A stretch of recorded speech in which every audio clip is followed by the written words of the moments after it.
Olá, olá, hello! Tá no ar a primeira edição do Pocano no Mundo, programa do Século Diário com personalidades capixabas que se destacam fora do Espírito Santo. A gente vai estar no ar mensalmente com esse programa, né? Apresentação de Vitor Taveira, convidados super especiais. Curta, comente, compartilha, siga os canais no YouTube, nas plataformas de áudio que você preferir, para acompanhar a novidade, né? Desse e de outros programas. Hoje nós estamos recebendo aqui especialmente Sérgio Denícoli, que é jornalista, doutor em comunicação e estudos de mídia pela Universidade do Minho, lá em Portugal, e CEO da AP Exata, Inteligência e Comunicação Digital, tem sido uma referência importante, tanto aqui no Brasil como em Portugal, na análise de dados, na internet. Vamos falar um pouquinho desse tema. Então, Sérgio, obrigado pela presença. A gente aproveitou que você está no Brasil, né? Às vezes está meio lá, meio cá. Fazer esse programa presencial muito legal. Você já teve várias vezes, acho que do lado de cá, né? Sim, Entrevistando como sim. jornalista, na TV, no impresso, como colunista, e depois seguiu essa carreira acadêmica, né? Que nós vamos falar um pouco, e atualmente está trabalhando num tema tão importante, tão quente, né? Da atualidade, que são as redes sociais. Então, eu queria que você começasse contando um pouco para o nosso espectador e ouvinte quem que é Sérgio Denícoli e o que que te liga aqui com o Espírito Santo. Ok, Vitor, obrigado pelo convite. É um prazer estar aqui e um orgulho também estar inaugurando, né, a estreia do programa aqui. Obrigado mesmo, fiquei muito feliz com o convite. Enfim, eu me defino como jornalista, né, apesar de não atuar como repórter já há quase 20 anos, né, mas é como eu me sinto, como eu acho que eu me identifico. E eu acho que a comunicação também ela teve uma mudança muito forte, né? As redações elas eram as mediadoras da sociedade, né? Os jornais, né? A velha mídia, né? E com as redes sociais a coisa mudou um pouco. A população passou também a produzir a sua informação. Inicialmente a gente achava que isso seria fantástico, né? Seria uma grande revolução e depois vieram as fake news para jogar um banho de água fria nisso, né? Mas, de qualquer forma, eu acho que a democratização da comunicação é muito importante, né? Eu acho que a gente está caminhando para uma regulação, né? Eu defendo realmente a regulação, porque as pessoas confundem com censura, não. A gente tem que colocar luz sobre algo que está indo obscuro. É preciso ter uma legislação forte que coloque alguns limites justamente para evitar a desinformação, né? A desinformação pode custar vidas, inclusive. Então, eu sou um defensor, aliás, estudei muito a questão de regulação na minha vida acadêmica, né? E vejo com bons olhos isso. Legal. E assim, quando você está por aí, por fora, tem algum momento, situação que você pensa, nossa, sou capixaba, então eu devo isso ao Espírito Santo, o que que eu aprendi? Como é que você leva assim, a sua relação com o Estado, estando, né, fora do Brasil, estando em outros lugares do Brasil? Ah, é sempre um cantinho que a gente volta para ser acolhido, né? Aliás, eu tenho uma panela de barro, eu fiz questão de levar. Sempre que eu venho, eventualmente eu levo até de presente, né? Então, casa de capixaba, mesmo fora do país, tem panela de barro. Com certeza. Então, é a nossa cultura, né? Eu me sinto aqui em casa, aprendi muita coisa aqui. O início da minha carreira foi todo aqui. Eu acho que o Espírito Santo, ele ainda preserva, assim, uma característica que, apesar de Vitória, por exemplo, ser uma cidade grande, ela ainda parece um pouco interior, né?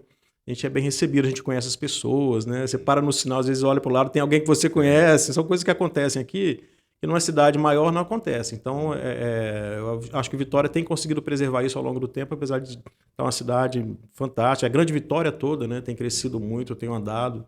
Aliás, uma coisa curiosa, eu estou fora há quase 20 anos, as distâncias parece que aumentaram, né? é, Porque antigamente, por exemplo, eu sou de Santa Teresa, eu ia para lá de carro em 1 hora. Agora imagina, né? Pelo menos 2 horas. Né? é isso aí. E é curioso, mas o fato de ser capixaba eu acho que é um privilégio. E você, como jornalista, qual o momento que você começa a entrar nessa seara da comunicação digital, das redes? Você conta um pouco dessa trajetória e como é que ela termina, né, culmina na criação da Peisata, que é a empresa que você trabalha Certo. atualmente, que tem, né, trabalhado muito fortemente com essa questão. Então, minha formação inicial foi na UFES em publicidade.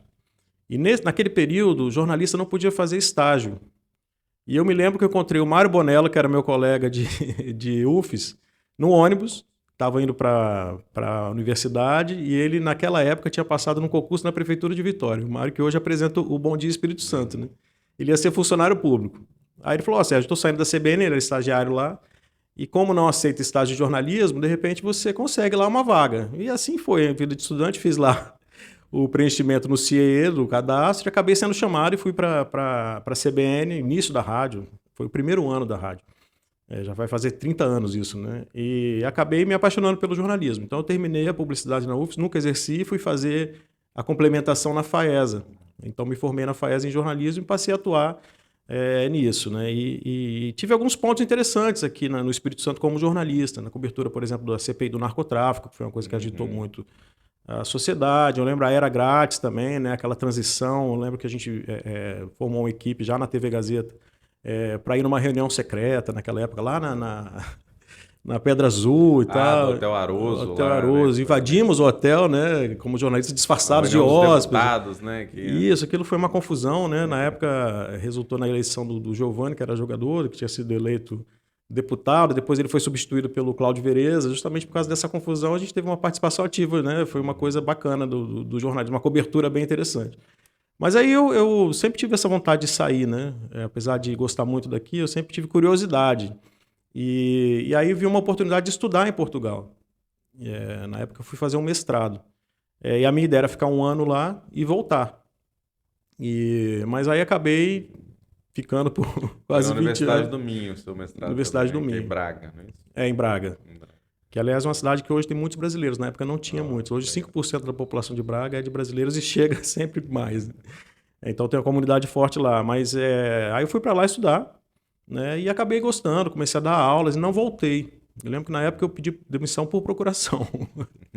Mandei lá para o Abdo Checker, que era o editor-chefe na época, e pronto. Aí me desliguei um pouco da Gazeta. Depois me chamaram para fazer uma coluna no jornal que eu fazia do exterior, que chamava Direto da Europa.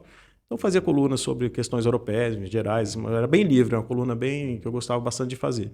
Depois, pronto, acabei que fiquei esse período em Portugal. Minha tese de doutorado lá foi bastante polêmica. Acabei me envolvendo em denúncias de corrupção lá muito fortes, relacionadas a Portugal Telecom, que era a maior empresa do país, na época da transição da televisão digital, da analógica para digital, que foi a minha tese, né? E eu descobri lá uma série de questões que levantavam suspeitas de corrupção, e um determinado dia eu dei entrevista para a RTP lá falando sobre isso, e aquilo virou um escândalo no país. Né? Foram 40 dias de capa de jornal, assim. Então me deixou bastante estressado, porque era um período de muita depressão econômica lá, né?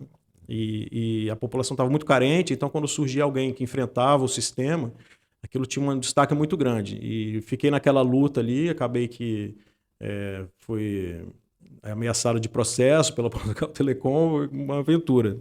Coisa de jornalista mesmo. Né? Cheguei aí ao parlamento, né? A português pediu uma CPI, então foi uma coisa realmente grande. Mas me deixou um pouco cansado. Estava lutando muito e via que não havia um resultado. É muito difícil lutar com essas grandes forças. Né? E aí um dia acordei e falei, não quero ficar em Portugal mais não. Eu dava aula na época em 2 universidades, e aí eu pedi demissão das 2 e peguei um avião e fui para a Califórnia. Fui morar em Berkeley, que tem uma universidade fantástica também, né? Então fiquei lá um período e foi aí que eu tive contato com tecnologias, né? A universidade já estava muito evoluída, né? Eu lembro que na época, isso foi em 2013, já havia lá, por exemplo, chip orgânico, que ainda nem está no mercado, né? Que a sua pele vira um chip transmissor. Então tinha coisas de muita tecnologia de ponta, né? E eu fiquei apaixonado por aquilo e conheci lá uma ferramenta de social listening, que hoje é uma coisa muito comum, né? Que é a leitura de redes sociais, e na época era uma novidade. E resolvi montar uma empresa com essa tecnologia, de fazer leituras, né? Na época a gente chamava de monitoramento, hoje já é uma coisa bem mais evoluída, né? Hoje é análise de Big Data, inteligência artificial. Então a empresa surgiu como uma empresa de social listening e social media, e a gente foi evoluindo para uma empresa de predição através de inteligência artificial. Então a gente faz predição econômica, por exemplo, a gente observa ações de commodities, se elas vão subir ou cair através de análise de sentimentos. A gente consegue observar, por exemplo, medo, tristeza, enfim, alegria, uma série de sentimentos aí. Então a gente faz cruzamentos com offline, aí tem uma predição de dados econômicos, por exemplo, para tentar prever a oscilação de ações. Predição de dados políticos, né? A gente trabalhou muito fortemente para o sistema financeiro nas últimas eleições no Brasil, para observar, por exemplo, a aprovação do governo. Aliás, continuamos com esse trabalho para o sistema financeiro. Então, a gente tem em tempo real como é que está a aprovação, se está bom, ótimo, ruim ou péssimo. Isso tem dado uma repercussão de mídia também, né? Sim, você tem dado muitas entrevistas, né? Explicando essas questões todas, porque é uma coisa nova, né? Analisar. Você tem as pesquisas tradicionais que cumprem seu papel, né? As pesquisas, né, científicas, mas essa análise de dados ela consegue às vezes com mais rapidez, identificar alguns cenários, né? Tendências, né? Nunca é uma coisa tão cravada, porque são tendências, né? São É interessante você movimentos falar isso, rápidos. porque até a eleição do Bolsonaro em 2018, o social media e os dados que eram obtidos ali nas redes sociais, o social listening era visto de uma certa forma como uma coisa de menor tamanho. Tanto que o Bolsonaro faz uma campanha muito estruturada em rede social, né? E o PT na época não estava tão estruturado quanto ele. E aí ele conseguiu uma efusividade grande e acabou se elegendo. E a partir daí começaram a observar a importância da rede social, né? Nessas últimas eleições já havia um equilíbrio maior entre as forças que estavam disputando, de utilização de rede. Ou seja, a ciência de rede tomou muito conta da política, né? E o Bolsonaro utilizou muito isso durante o governo dele, né? Falando diretamente com a população, ou seja, uma mudança de comportamento. Exagerava, né, na crítica à mídia, brigava muito com a mídia, né? Porque a mídia, como ela é uma voz, né, que faz uma interpretação, que reporta o dado, ela também tem, obviamente, uma interpretação ali, né? E ela realmente ela avança pela política e faz cobranças, né? O jornalista, a função dele é essa. E o político não gosta. E aí o Bolsonaro encontrou ali uma forma de brigar com a mídia, porque ele não dependia tanto dela. Hoje eu acho que é preciso mesclar bem isso, né? Eu acho que o próprio jornalismo fez um meia-culpa e realmente havia abusos de várias empresas, a gente sabe muito bem, né? Que muitas empresas impunham ali uma linha editorial e eu acho que hoje as empresas jornalísticas estão mais preocupadas, as que sobreviveram, né? Muitas foram embora, mas estão mais preocupadas com a independência, né? E eu acho que o jornalismo tem ganhado em qualidade. O problema é a audiência, como você tem muita produção de conteúdo, as pessoas às vezes não estão atentas ao que está sendo falado, né? Apurado por profissionais, documentado. Então, isso é fake news. Não, não é, né? Tem grandes veículos, grandes jornalistas que fazem um trabalho realmente muito sério e que entram nessa roda viva aí e são classificados como pessoas sem credibilidade, que não é verdade. Eu acho que a imprensa faz muita falta, né? A imprensa séria. Mas houve realmente uma limpa aí nesse meio de campo, né? Porque assim, com excesso de informação, antes a credibilidade a gente dava para esses meios, porque a gente sabia que tinha alguém apurando, né? As pessoas normal, porque era a única coisa que chegava, né? Então hoje meio que você tem essa necessidade para se formar de uma certa curadoria ali, né? De tipo, o que que eu leio, onde está, e falta talvez também na população esse senso crítico de conseguir ler. A gente que é jornalista, a gente consegue muito fácil, né? Quando chega alguma coisa, a gente já olha ali e bate, não, isso aqui não é sério. A gente já olha qual é o meio, faz isso no automático, né? Nem repara. Mas, assim, a maioria da população não está acostumado com isso. A gente não tem um processo de leitura crítica da mídia, assim, massificado, né? Não, Então, não tem. isso é... E tem uma questão também, confunde-se opinião com fato, né? Exato. Então, uma opinião, a pessoa pode ter a opinião que quiser, né? Ela pode fundamentar no artigo. Esse artigo é tido como fato. Então, há uma dificuldade. Em 2018, naquela eleição, né, as pessoas estavam muito despreparadas para receber uma fake news. Aquilo vinha, a pessoa absorvia naturalmente. Hoje não, a população também já começou a entender, a desconfiar, né? Às vezes sabe até que é fake news, mas compartilha, porque tem uma ideologia política, aquilo ajuda. Então entrou nesse jogo. Como eu falei inicialmente, é uma zona obscura, né, ainda da legislação. Eu fiz um pós-doc sobre isso, inclusive analisando a questão da regulação da internet. E eu acredito muito que é importante que haja essa regulação. A gente tem que ter uma legislação muito clara, né? Até para proteger, não é para punir, é para proteger as pessoas de uma difamação, né? Agora, a última movimentação do governo Lula em relação a isso gerou um certo atrito ali, uns debates. Como é que você está vendo assim? Eu acho importante a regulação, mas eu acho que ela não tem que vir de um governo. E o governo, obviamente, tem as suas tendências, né? Ainda mais nesse acirramento ideológico. Eu acho que não tinha que vir nem de governo Bolsonaro, nem de governo Lula, não tinha que vir de governo, tem que vir do parlamento, do Congresso, né, que os partidos estão lá representados. Mal ou bem, as pessoas que estão lá foram escolhidas, né, e foram votadas, e tem que ser uma discussão que parta do Congresso junto com a sociedade. A gente fez isso no Marco Civil, na internet. Sim. Apesar de que houve uma aprovação muito acelerada do Marco Civil, sem uma discussão profunda. Aliás, é muito do Brasil isso, aprovar as coisas sem muita discussão. Eu acho que o que se aprovou ali foi muito insípido, né? Então, tanto que é uma legislação que ela ainda não tem uma jurisprudência, porque está tudo muito pouco aprofundado. Eu acho também que naquela época do Marco Civil a gente não estava tão consciente do que era o poder da internet. Mas eu acho que tem que partir daí, igual fizeram no Marco Civil, discussão com as universidades, com os agentes públicos, com os deputados, enfim, com todos que estiverem interessados, para a gente chegar numa conclusão boa. Mas isso é uma discussão mundial, né? Nesse meu pós-doc eu observei muito a ONU, por exemplo, que trabalha isso com fórum de debate, né, para tentar criar uma regulação, alguma lei, que todos participam. E aí o consenso é muito difícil, porque as empresas de redes sociais, como Facebook, etc., elas não querem uma regulação. E elas também têm que ser ouvidas. Então, quando vai para a discussão, elas participam, mas elas tentam tumultuar aquilo.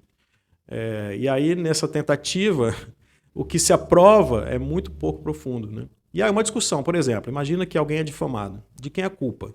É de quem publicou? É do Google que agregou a informação? É do provedor que deixou que aquela informação fosse colocada no ar? Então não tem uma clareza sobre isso.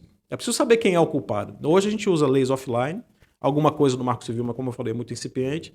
A gente usa essas leis offline para jogar coisas online, que é um universo completamente diferente o online. Então tem que realmente haver um debate. Eu não vejo a sociedade muito preocupada com isso, não. Já há discussões, mas, enfim, sobre a questão do Lula propor isso, eu acho que é importante para trazer o debate. Mas eu acho que ele começa do lugar errado, né? Mas é importante que se comece de algum lugar, né? Mas assim, quando a gente fala, você acha que é possível chegar numa legislação que vai ser, de alguma maneira, permanente? Ou você acha que essa própria dinâmica da rede ela vai provocar uma coisa que vai ter que ser atualizada com certa constância? Entendeu? Dá para afirmar alguns pilares ou se você Então, acha que por é... exemplo, a Constituição é de 1988. Uhum. Né? As leis são muito menos ágeis do que a tecnologia. Então, eu acho que tem que ter uma legislação que preveja realmente uma revisão, né? Como acontece aí com diversos códigos de leis, né? Tem que ter uma revisão constante, porque as tecnologias vão surgindo novos problemas. Mas tem que haver um código forte de atuação, né? Eu acho que os advogados têm que ter ali uma base, né? E as pessoas, os juízes, enfim, e o cidadão que se sentir lesado ou que quiser entrar na justiça sobre alguma questão online, tem que ter ali algo forte, né? Já claro do que pode, do que não pode, né? Mas a gente vai chegar lá. É uma discussão difícil, algumas pessoas dizem que é censura, não é censura, né? Se a gente pensar em censura, então leia a censura. Né? Você não pode matar alguém, você está censurando a pessoa, o direito dela de matar alguém, né? Não tem nem cabimento isso. Então tem que ter lei, eu acho que a gente vai chegar nesse ponto. Estamos caminhando para isso. É difícil, é um debate difícil, até porque as questões ideológicas muitas vezes tentam evitar que isso aconteça, falam que é uma tentativa de censura de uma determinada voz e tal, e muitas vezes acaba sendo mesmo. Então tudo isso tem que entrar na conta, né? E tem que chegar num coeficiente aí que seja bom para todo mundo, né? Principalmente para a sociedade, para o cidadão, para protegê-lo. Voltando um pouco no que você já mencionou, por que você acha que a extrema-direita no Brasil, né, que a gente vem chamando de bolsonarismo, ela tem tido tanto alcance, tanta influência nessas redes? Porque ela é disruptiva. Então, se nós pensarmos aí nas décadas do início do século XX, depois também, e até se nós buscarmos antes, né, com a Revolução Industrial, o que acontecia? A bandeira disruptiva era da esquerda. Né? O que aconteceu com a nossa esquerda? Ela virou uma esquerda normativa. A esquerda falou, tem que cumprir a lei. E a direita fala o quê? Olha, tem que mudar. E isso atrai o jovem, por exemplo. O jovem quer mudança. Então, o discurso da direita hoje é muito mais sedutor para o jovem do que o da esquerda. Então, eu acho que essa questão da extrema-direita ser atrativa é um problema sério, porque qualquer extremo que se coloque de uma política, tanto a extrema-esquerda quanto a extrema-direita, são questões muito complicadas, né? Porque são sistemas que tentam excluir uma certa parte da população do debate. E isso é muito grave. Então, por que isso está acontecendo? A gente tem que pensar, fazer um reflexo disso e tentar adaptar. Né? Eu acho que as pessoas se sentem muito distantes do poder político. Né? Na verdade, a articulação política, não só no Brasil, em vários países, né, ela deixa a população muito fora da conta que ela faz. Né? A população é a última coisa que importa. Então, a direita vem falando, eu sou diferente. A extrema-direita, eu sou diferente, vou mudar tudo, e atrai a pessoa. Só que existe uma questão diplomática, existe trâmite, existe lei que Mas tem a que ser linguagem, respeitada. nesse caso, é fundamental, né? O uso das redes, das ferramentas, tem sido muito eficiente, né? Além da mensagem, né? Então, Vitor, tem uma questão chamada que hoje é chamada de economia da atenção, que é o quê? Como tem muita informação circulando, é preciso chamar a atenção para que algo seja realmente visto. E eu acho que a direita brasileira se aproveitou muito dessa lógica e começou a criar fatos com muita ênfase em alguns pontos, principalmente a questões de costume, que aí gera polêmica. Né? Então, a primeira a entrar numa polêmica é a imprensa, para dar voz. se faz alguma coisa que sai do normal, digamos assim, do funcionamento da sociedade, a imprensa vai logo e coloca o holofote. Então divulga, ajuda a divulgar. E eles utilizaram muito bem, né, essas forças de extrema-direita utilizaram muito bem essa questão. Ela sabe muito bem o funcionamento da imprensa. Então a imprensa foi o primeiro barco que eles entraram, apesar de ser com uma ruptura, apesar de ser de crítica. Mas as pessoas falam, opa, peraí. O Bolsonaro, com as aparições no CQC, principalmente, naquela época o pessoal fala, foi uma coisa que meio que catapultou. Eles jogaram com o exótico e acabaram fortalecendo aquela figura, né? É isso. É o diferente, né? É o que falou, opa, o que esse cara tá falando diferente que me chama a atenção aqui? No jornalismo tem aquela máxima que se um cachorro morder um homem não é notícia, mas se um homem morder o cachorro é notícia. Exatamente. Eu acho que estamos na lógica do homem morder o cachorro o tempo inteiro. Também tem outra que fala que, tipo assim, se está chovendo, a função do jornalista não é ligar para uma pessoa e perguntar se está chovendo ou se não está chovendo, é botar a mão para fora da janela e ver se está chovendo, né? Sim, exatamente. Que é uma coisa também que às vezes a mídia cai, que é tipo, fulano falou isso, mas isso não tem o menor cabimento, né? E acaba reproduzindo mesmo assim porque o fulano está numa posição de autoridade e falou tal coisa, e não, tipo, investigar mais a fundo o que é o tema, quais são as posições. No caso do negacionismo, por exemplo, né? Você tinha a ciência de um lado falando várias coisas e pessoas falando sem nenhuma base. Propriedade, isso, né? E uma coisa curiosa, Vitor, é que a esquerda sempre criticou muito a imprensa, né? E agora ela defende a imprensa. Não é? Como é que as coisas foram defende mudando? A Constituição, defende a imprensa, defende a ordem, né? Defende a ordem, virou normativa, como eu disse, né? E realmente a imprensa temos que fazer muitas críticas a ela, sempre, né? E não só a imprensa, como a todos os poderes que estão fazendo aí a mediação entre a sociedade e os poderes estabelecidos. A gente tem que conversar, a gente tem que debater, a gente tem que criticar, a visão tem que ser crítica sempre.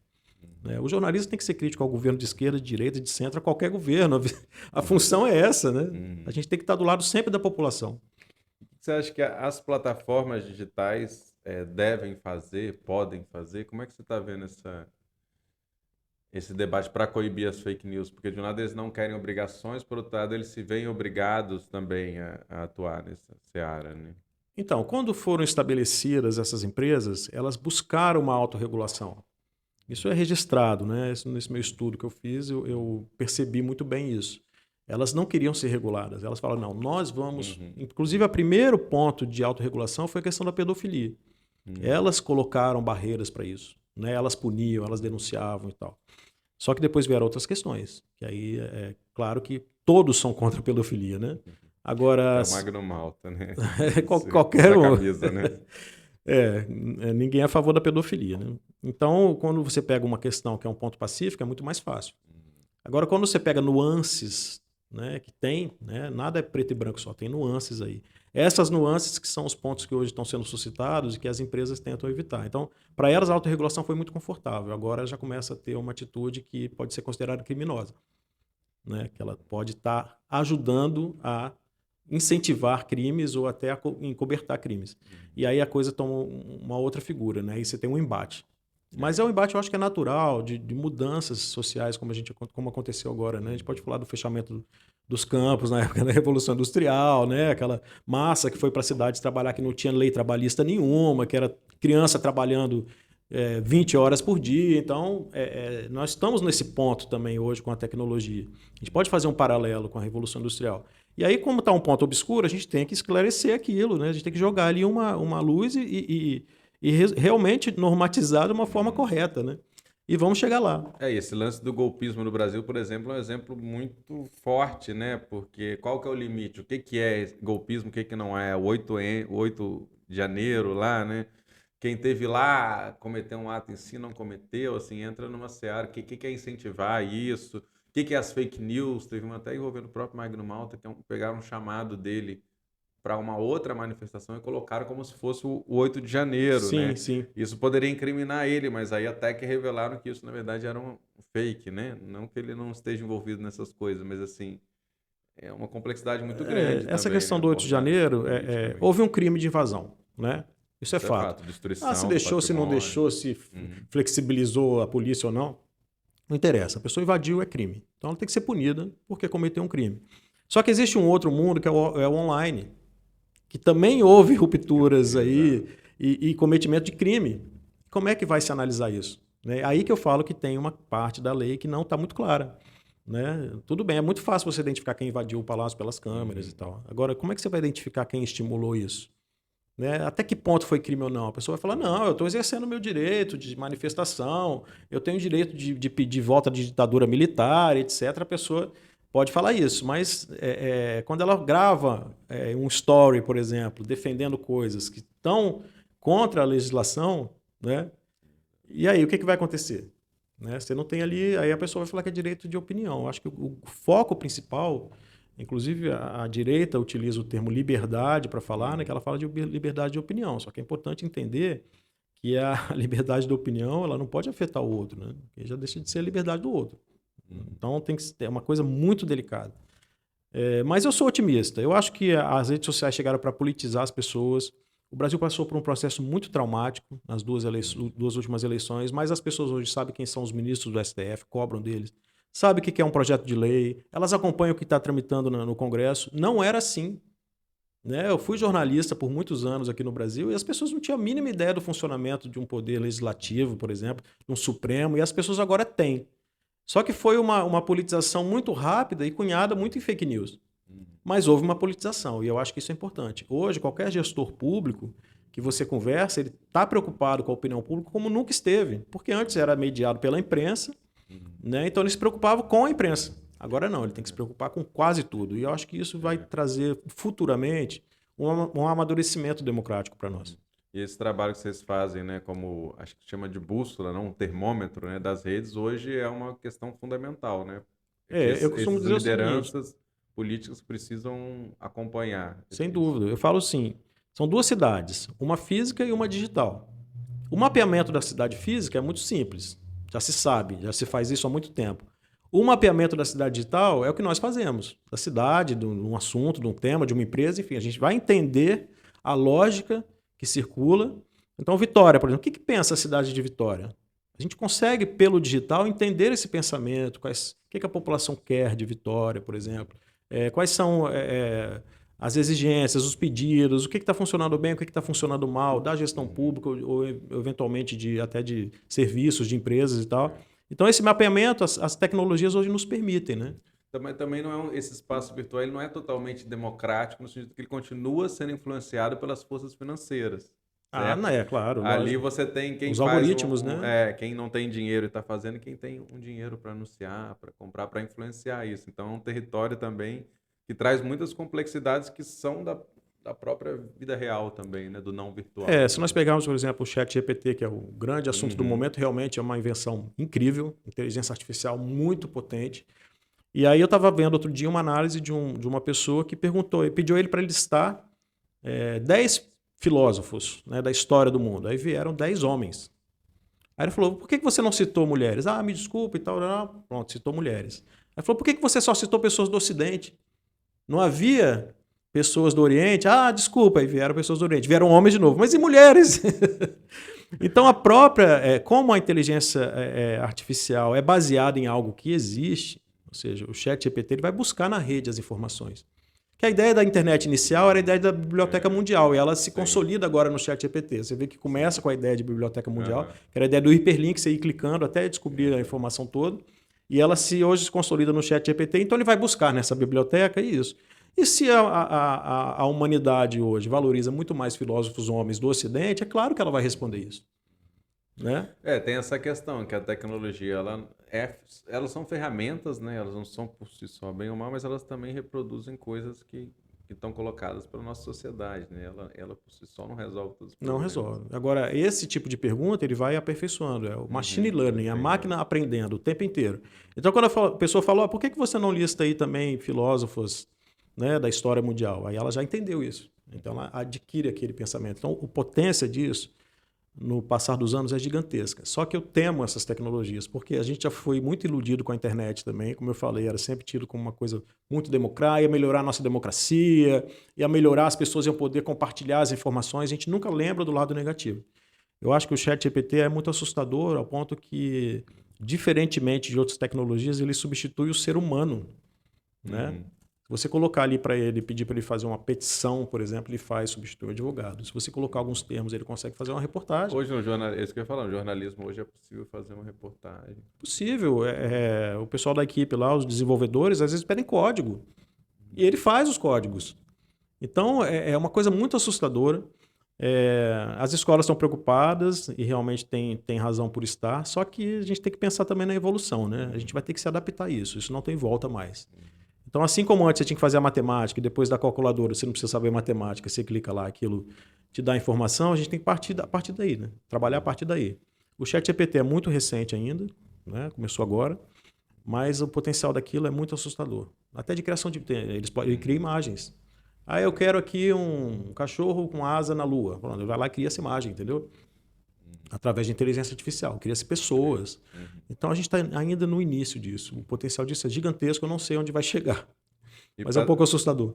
para terminar, o que você diria aí para o cidadão assim comum? Que sugestão você daria? Como lidar com as redes, como lidar com a desinformação, como se preparar para entrar nessa Olha, eu acho que as tarefa? redes aceleram muitas pessoas. Eu observei isso, como eu estou muito em rede há muitos anos já. Um dia eu parei aqui, raramente eu vejo televisão aberta, né? E parei para assistir um programa na televisão, um programa de auditório, estava lá, liguei aquilo, e aquilo foi me dando uma tranquilidade, porque é uma coisa que dura, sabe? É uma hora, 2 horas É de verdade. programa, mas as pessoas conversam, tem um quadro. Na internet não, é 30 segundos, né? Passa ali o vídeo, pá, pá, pá, pá, pá. TikTok. Eu tô viciado em TikTok agora, que aquilo é viciante, né? As linguagens estão todas ali, as tendências todas ali.